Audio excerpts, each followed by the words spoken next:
So long as government is not going to harness the number of the youth in this country, we will continue to get it wrong. In this country, we have over 140 million teeming youth. But the leaders fail in harnessing the youth. Rather, they go for their selfish interests, personal political ambition, and what have you. So, to me, instead of talking about age, capacity, whatsoever, let's go for the merit. Whoever have Nigeria at heart, my sister, in less than four years, he can change this country to something else. And it's only when they are ready to do. The only problem Nigeria had, to me, is lack of good leadership. The anticipation of Nigerian masses on this APC government. APC failed Nigerians, and that is the naked truth. Deliberately, I am an industrial textile designer. I have 2 masters.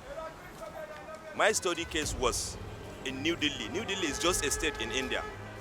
Within that sector, within the mainstream of the textile industry in New Delhi as a state, they generated 45 million job opportunities. And the affiliate, which is wholesalers and co, they have over 60 million. New Delhi, from first election violence of 2011 till COVID-19, they make sales of textile of about 637 billion US dollar.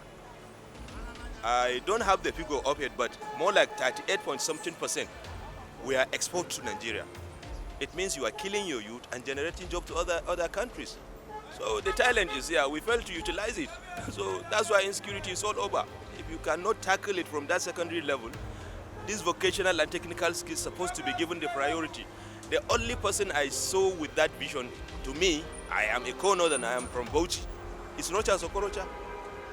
Even though it's politics, maybe, he said he's going to do a free university in Daura. At least there is some step of partial hope to common man. How can you imagine the president that came from the Northwest? And Northwest today, people are scattered, deserted, haba. It's unfortunate. Saraki saying youths who have the idea to run for the 2023 election, Shelve is, but the system is too rigid and corrupt. Yeah, for me, I believe he's right. The system is not okay for the young ones to start now, because if you look at the political setting in Nigeria, it's still we still run a politics where money plays. How many Nigerian youths can afford the millions to buy the party tickets and the rest of them? We can start running from, say, local government, councillors, and then begin to build it up. At the moment, we still don't have youth who are financially up to date. And then when you talk about corruption, for him who has been there, he knows what is there. So if he says the system is corrupt, he's possibly right. For me, I feel the system is not okay for the young ones to go there, because basically we still run a politics of money.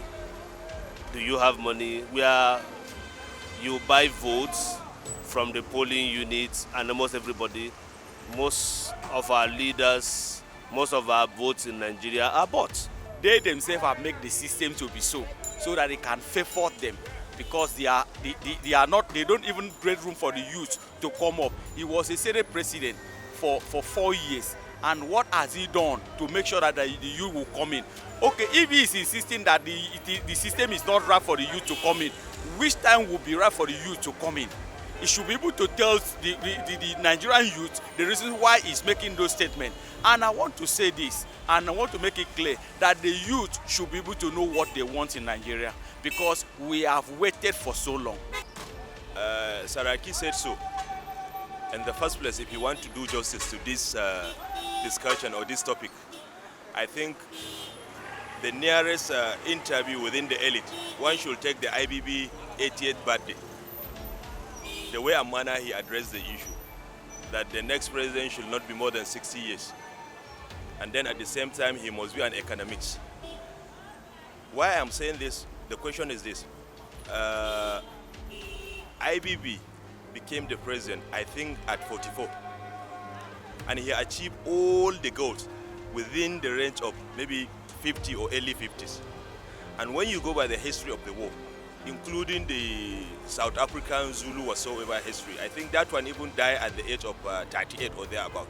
So any leader that left that legacy, when you see them, they are not even up to 50. So back to Nigerian scenario, the elite failed Nigerians. That is the naked truth.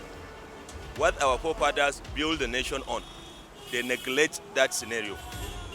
And then that brought the insecurity. We all know the definition of security is being defined into three categories: primary security, secondary security, and tertiary security. Nigeria as a whole, as a country, we are just battling on secondary and tertiary security. We neglect the primary security. And what is primary security? When you send someone to secondary school as a youth, and he finished, he's being presumed by law as a reasonable person in the society. It means instead of him to come out with a certificate, let that certificate should be a skillful certificate, and that was Sardauna, Zik and Co. legacy. Today we are not experiencing that. To the extent our educational sector is totally dilapidated. In fact, it will interest you to know much that in this country we are not produced country. As far back as 80s, I think early 80s or thereabout, that was the time of Buhari and that of IBB. Still, I insist on that because they are the ones that are alive now. A dollar was just, I think it was 58 or 52 kobo or thereabout. Till the time of 1999, that was when dollar reached up to 92 naira. And today, how much is dollar? You are talking of close to 600 naira, and you are not producing anything. And you expect the country to be in stability? No, it will not. Old men, all these are elites. They are used the youth to commit evils. We all these youth, they don't have common sense. If really they have common sense, they should not allow them to use all these old politicians to use them. Because we have to use our common. Enough is enough for this country. We have to use if the youth can come out and stand not to go for corruption and do the best they need to do for Nigeria. Go back to olden days where all these old elites, they start from youth before they become like this. I like the youth to come up and to do the best thing. They will not go into corruption. They will do what is good for the masses and what is good for the whole Nigerians.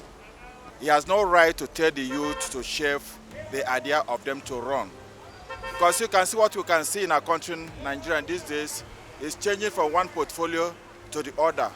One will serve as a governor, or let's say chairman of a local government. He now assumes the position of a House of Rep, then to Senate. Some governors, from governorship to Senate, so they'll be given a appointment as ministers.